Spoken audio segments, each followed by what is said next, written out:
Тэгээ шинэ roommate бэлдэж авахгүй тогтжуулсан байдал. TV, movie, speaker, DVD,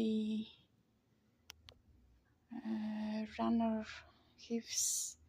Өчигдөр би энэ хөөрхөн хивсэн цэрийг $20 авсан. 2 хосоороо.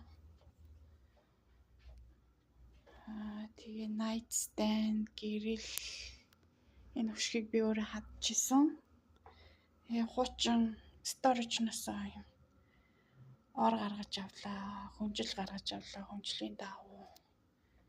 Storage-наас хөрхэн суудаг сандал, хажуудаа ингээ хоолоо идэх ийм ширээ. Энэ болохоор бааны алчуур байгаа удахгүй би энэ юуны хажууд, цагны хажууд үлгүүр авч тавина. Энэ орны хажууд юу тавина? Хувцас хийдэг жижиг шкаф оруулж тавина. За тэгээд